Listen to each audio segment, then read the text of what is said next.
Today we're going to talk about the natal aspect of Mars in an opposition to Neptune. So let's talk a little bit about this aspect and what happens when we see it in a natal chart. So Mars really is our warrior planet. It is the planet of fighting and how we go after what it is that we desire. I always say it's the verb of the zodiac. Mars really has a lot to do with the movement in our chart, like how we go after the things that we desire. And, when we go after something that we desire and it doesn't work out or we meet obstacles, we tend to use our Mars in order to interact with other people, whether we're fighting with them or whether we're stating our piece or we're creating boundaries for ourselves. We do all of that with our Mars. So Mars is a lot about our assertion and really how we move, the verb in our chart.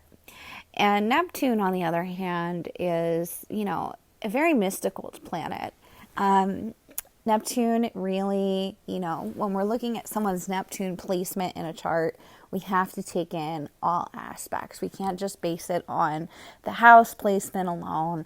We can't base it even just on one placement alone. We need to see how everything is aspected. That's how astrology works.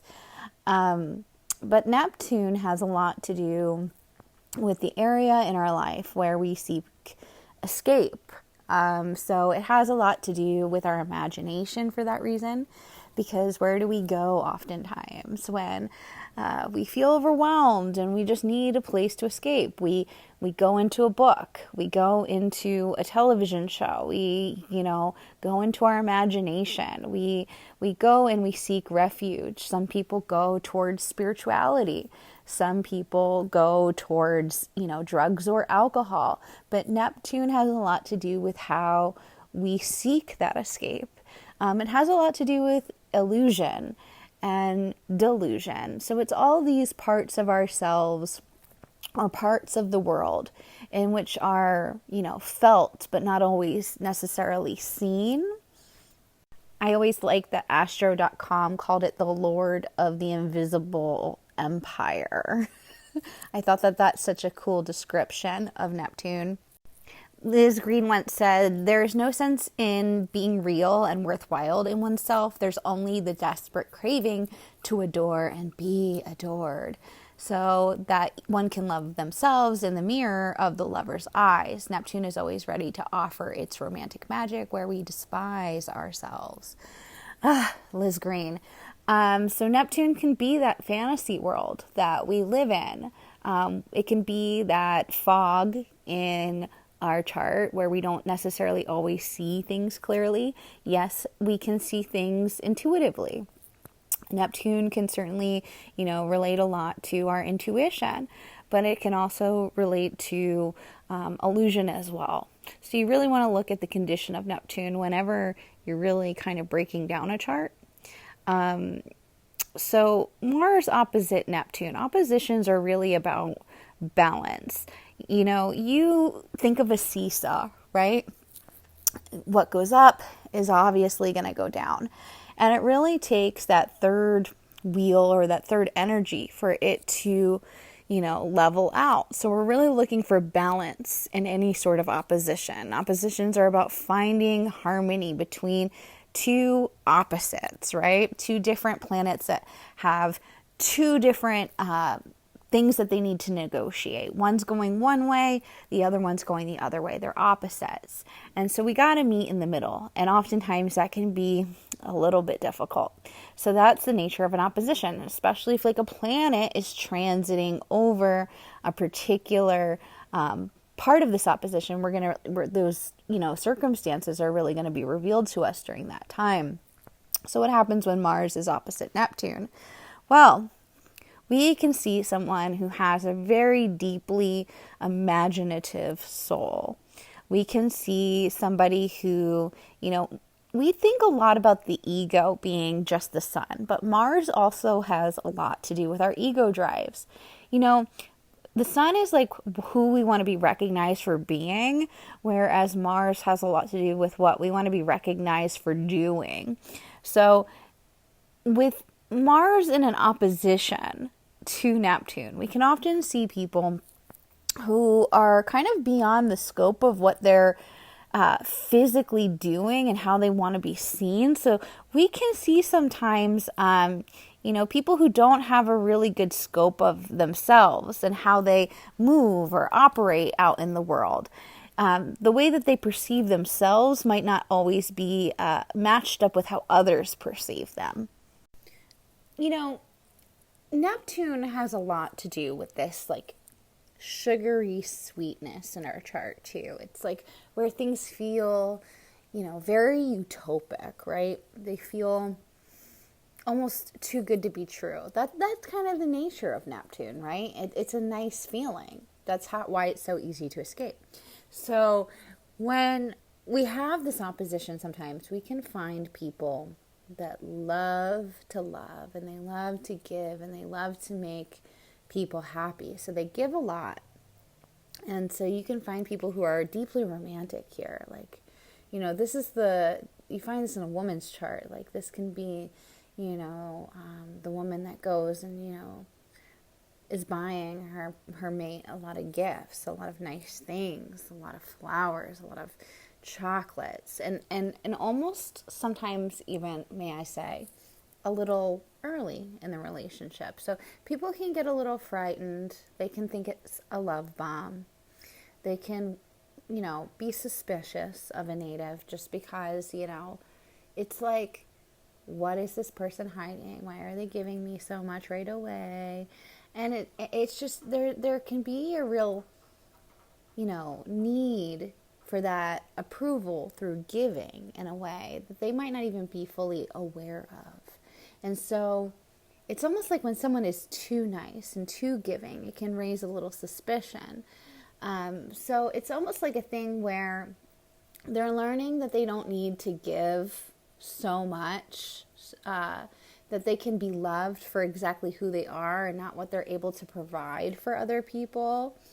And that might not be the easiest thing to do.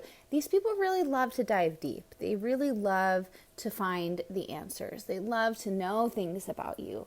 Especially if they're very Neptunian things. You know what I mean? If they're really interested in knowing your soul. And to have that conversation, on a first or second date can be intense for some people.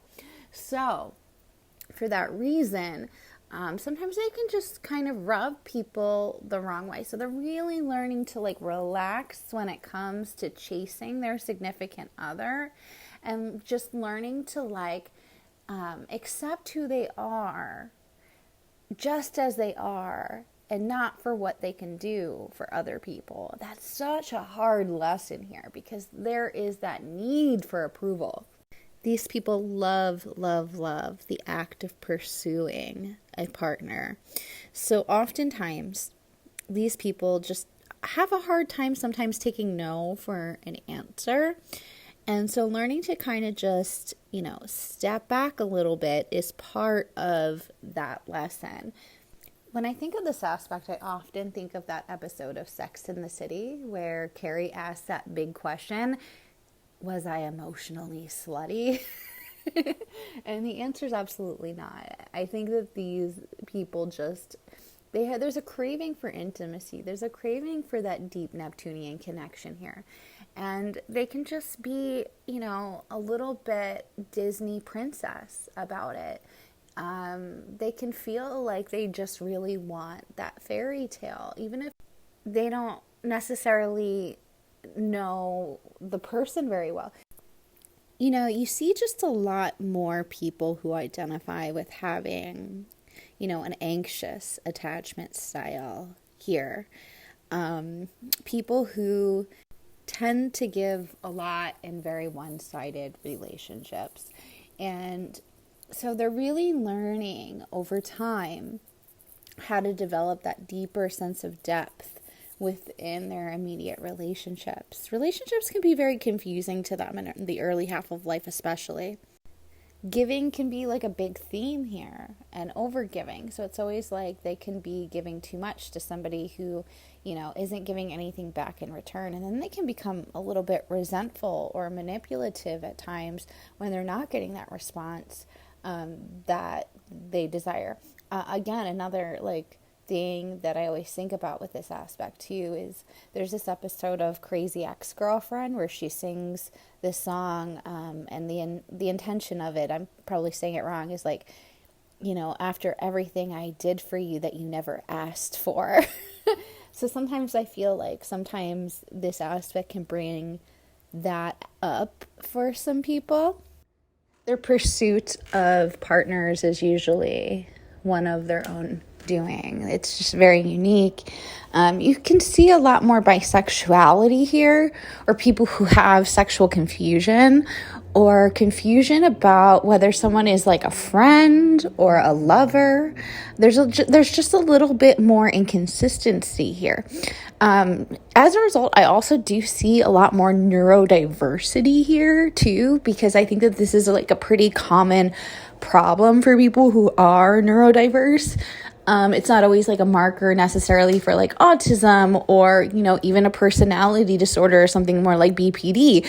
But I do tend to see this awkwardness almost of how we connect with people, or an intensity that is, a little bit unusual with this, which can be common with people who, also struggle with those types of issues. You tend to see a lot more, queer people who have this, people who, they're facing some sort of, battle between how I am and how I show up in the world and how I'm interpreted in romance. There can often be like a little bit of a confusion there, a little uncertainty. People can be confused about us, and we can be confused about people when we have this aspect.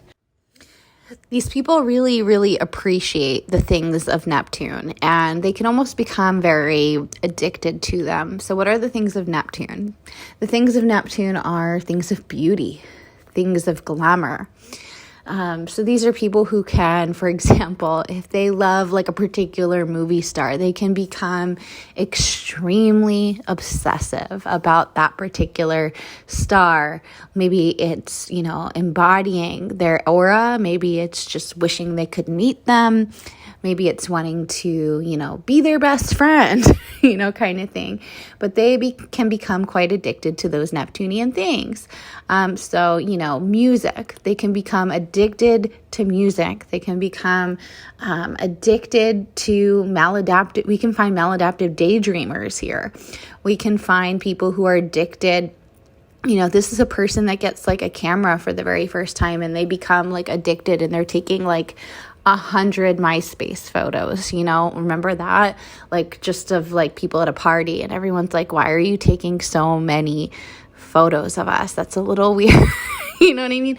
But they can get very trapped into Neptunian things because they really do appreciate the things of Neptune. The problem is when you love out of bounds, sometimes you can love things too much. So here we can find big collectors here of things that are fantastical. We can find, big fans of things, Remember that show MTV's Fanatic?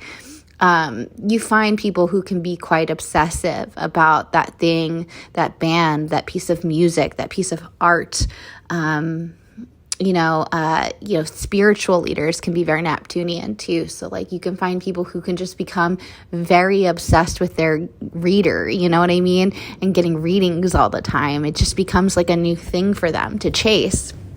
And a new way to connect. So things of Neptune will be the things that they will really spend their money on. They'll go after things that essentially will build up their ego. I was thinking a little bit about some of the people that have this aspect so we can really bring it to life, because this aspect can show up in a variety of different ways. So let's talk a little bit about some of the ways that I've seen it show up, just using some big celebrity examples. So the first one I thought about was Natasha Leggero, the comedian. And if you're not familiar with her work, Natasha does a lot of like satire work. She, was born in Rockford, Illinois, which she, in her opinion, felt was like a very, as she said, white trash suburb. And so she invented this other version of herself that was very bourgeois. And she started talking very differently with like more of a Valley Girl accent mixed with like what she thought was like, a classy bitch repertoire. And a lot of what she said was, satirically ignorant in order to maybe poke fun a little bit at the bourgeois. And so she has developed this like caricature of herself. And so she has this like almost alternate identity that she kind of falls into when she's on stage. And I thought that that's such a Mars opposite Neptune way of expressing itself. Not only is this person, kind of acting all the time, playing on this persona, but also it's, a form of escapism from the type of childhood that she grew up in that she didn't necessarily want to have. She's always talked about how she kind of grew up in this like regular childhood where people were very, disruptive. And, she just always had bigger aspirations, bigger dreams. And so this caricature that she has created for herself, in some ways, I'm sure it protected her. In, other ways, it sort of became synonymous with who she really is. Yet, I'm sure if we saw her at home, for example, there we would see a different Natasha than the one that we do on stage, perhaps a little less bourgeois. In her own chart, she has a Mars opposition in Gemini, and her Neptune is, of course, in Sagittarius at 9 degrees. Some other people who actually have this aspect that I think are very interesting as well are Ezra Miller, who is, of course, a non-binary person. So that really speaks to, the process of understanding one's own masculinity. Mars has a lot to do with our masculinity. It is, that masculine part of our chart, whereas Venus is kind of seen as a little bit more of that feminine. So when we see like Mars opposition Neptune, especially in the charts of people who are born male or assigned male at birth, we can tend to see a little bit more feminine characteristics within them, which Ezra definitely has. Another person is Iggy Pop, who also has, this Mars opposition to Neptune. In his chart, his Mars opposition is at 7 degrees. His Mars is 7 degrees of Aries, and Neptune is at 8 degrees of Libra. And so this really speaks to how he brought that, masculine, feminine energy into punk rock, which I think is really interesting as well. And it allowed for a place for Iggy to create this alternate identity that he couldn't be, in Michigan, in the small town Michigan of which he came from. And so again, you can see this like alter ego theme that also happens a lot with Mars opposite Neptune. So we're noticing that as a theme as well. Emma Bunton of the Spice Girls, yes, Baby Spice, is another person who has this aspect in her own chart. Again, we see a Mars opposition in Gemini and Sagittarius in her chart. Again, there's, some more, alter egos for you. I really love the fact that these people have such beautiful inner worlds.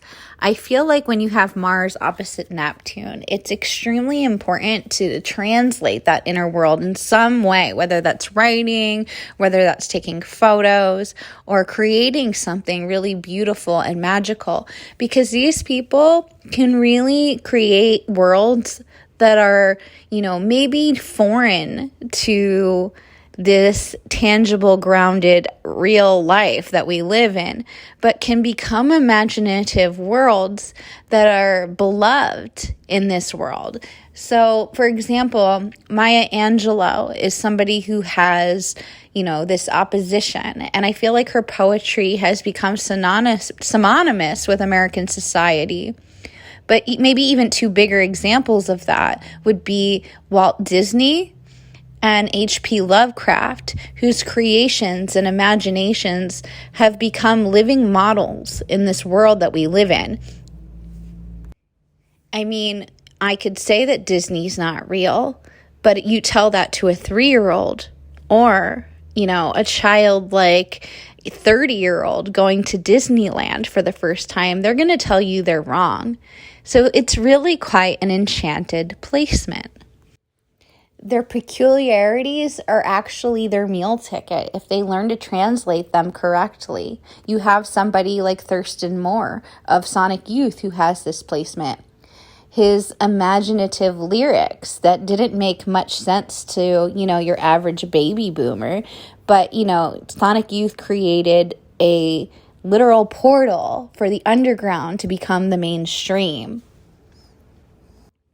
At the same time, we can go back to that ego delusion reference that I made, and you can find someone really amazing who has this aspect, such as Lana Del Rey, who's, obviously she has this secondary personality, this way that she had reinvented herself, and she reimagines her childhood and the experiences that she's had with lovers and friends through this, otherworldly cinematic style of singing. And I also love that Neptune has a lot to do with film and cinema. And she's able to channel her Mars into her Neptune, which is really cool. Mars is our ego drive, remember. And so something to really take into account with this opposition is, or with any sort of aspect when we're dealing with Mars, is it is our drive. It is the gasoline in our car. And so when we have a planet making a connection with our Mars, this is going to have a lot to do with the style in which our drive moves, or even our motivations. So people who have Mars in an opposition to Neptune, they're really going to be driven by Neptunian pursuits. The motivation here is, in fact, Neptune. Whether or not they're willing to trust Neptune or not, that is really kind of the dynamic happening here. So learning to trust their intuition, but also learning to trust their Mars. So learning to trust what is tangible, what is realistic, what we can actually move, what we can actually do, how we can actually drive the car. Finding an equal balance between these two instead of riding one or the other is going to be super important. For example, the person that's always trusting their gut, they're always trusting their intuition.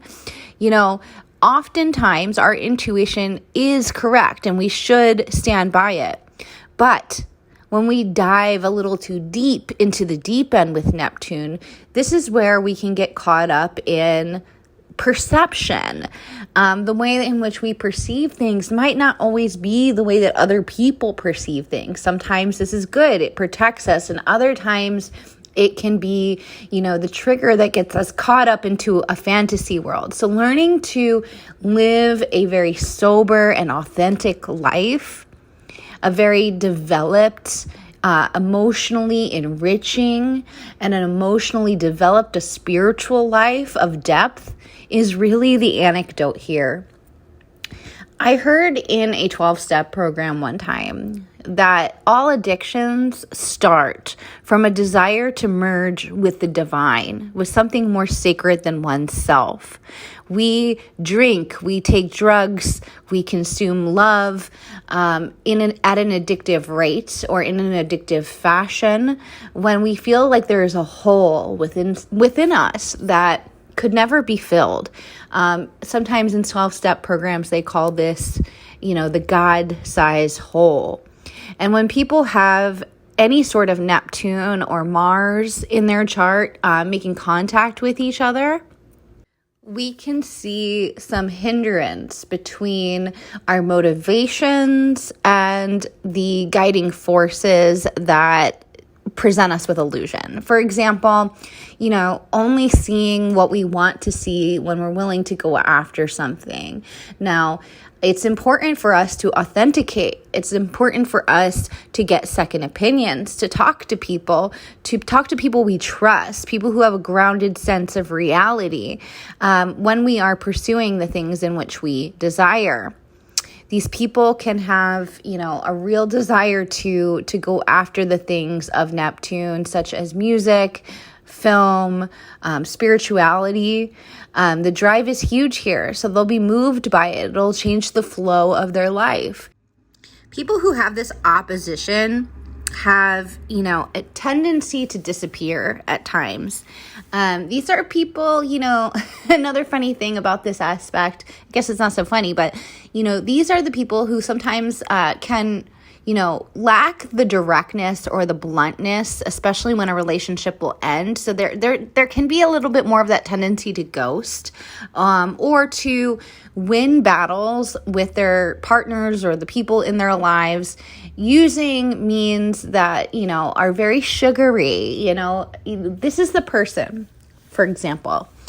If you're working in an office and you have a person that can be working in the office space that's like very stubborn, right? And they just need kind of their ego, a little bit, rubbed softly in order to get them to do the thing that you need them to do. When everyone else asks them, that ego flares up. But this is the person in the office that you really want to ask, because there can be a real tenacity for sweet talk here. I don't want to say like psychological manipulation, but being able to psychologically or subtly kind of, get the desired nature met through subtle force. They have a way with words. These are natural poets. They're very sensitive to the needs of other people. So these are people that, they can be very driven towards, especially like Mars, because Mars can be our nature of pursuit in relationships and like our sex drives. These people can also have an incredible ability to learn the depths of things like tantra, or things that help you, like sex magic can be incredibly powerful for these people. Any sort of like spiritual, sexual, or energetic expression, even exercise, things like Tai Chi or yoga can be really, otherworldly for them. They can be very good with them. They can make great caretakers as well. These are the people you definitely would want to be your nurse, your caretaker. There's just a soft energy about them. So that's like just something very lovely about them. I guess lovely could be a very good word here. There's a lovely presence to them. In addition, things like, Neptune rules the ocean and bodies of water and swimming. These people can also, be incredible swimmers. Doing any sort of water sport can be very calming to the nervous system for these people. Even just like walking by water can be very helpful. And, they can also, do very well in isolation as well. So when, they really need their space, give it to them, because these are people who just need a little bit of time. They need, they're very sensitive, very highly sensitive people. So when they, need their space, that's not them saying, they don't want you in their life. That's just them creating a boundary for themselves that, they need to regroup. One of my favorite artists is Frida Kahlo, and she actually has this in her chart. And so she's like a really good example. Someone with Mars in Capricorn in her 5th house, opposite Neptune in Cancer in the 11th house. And, I think her work is incredibly imaginative. There's this famous quote: since she was a child of the revolutionary decade, when the streets of Mexico City were full of chaos and bloodshed, Frida Kahlo decided that she was a modern Mexico, and they had been born together. In 1932, she painted My Birth, a visualization of how she imagined herself being born. Her mother's body is obscured under a sheet, while her head emerges from her mother's vagina and, bloody sheets. Her mother in real life died on September 15th, 1932, only a few months after she began painting this painting, My Birth. And the same year, she actually suffered a miscarriage, and it was tremendously difficult. And I think about that with the fifth house axis especially. And if one were to look at it biographically, the painting is a representation of her own agonizing relationship with birth. She was able to really transmute this otherworldly experience, not only the cycle of life and death, but her own place in it.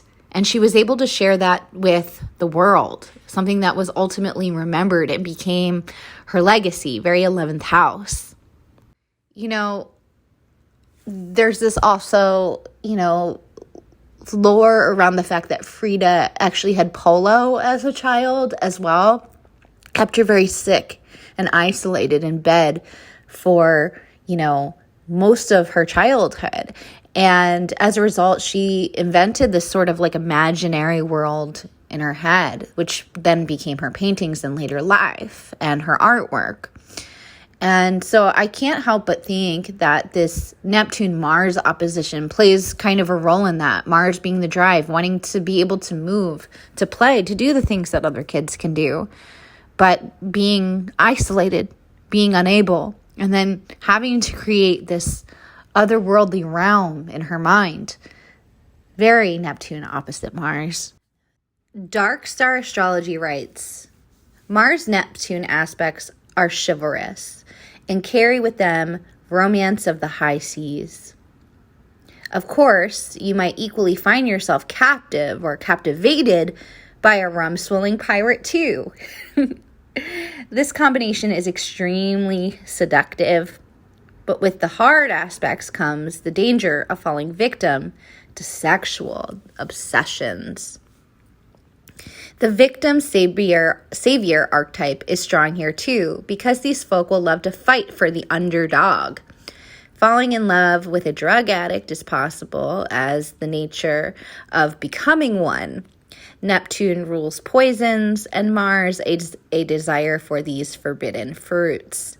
Chasing the unattainable lover is another manifestation, as Mars loves the chase, while Neptune tends towards unrequited or courtly love. Mars-Neptune aspects can easily become celibate, but have great yearnings for the object of their desire, who may well reside overseas. Being married to someone who makes frequent voyages abroad would suit this aspect very well, as would a career in the merchant navy. Sexual relationships are idealized, and the native could actually tire of them quite quickly, if not for frequent separations, to keep the romance alive. So, for example, actors and musicians who tour a lot. Sex is also spiritualized with the softer aspects. There could be an interest in Tantra. Of course, the saying, sex, drugs, and rock and roll, was made for Mars-Neptune aspects. We must not forget that sexual deception is also possible.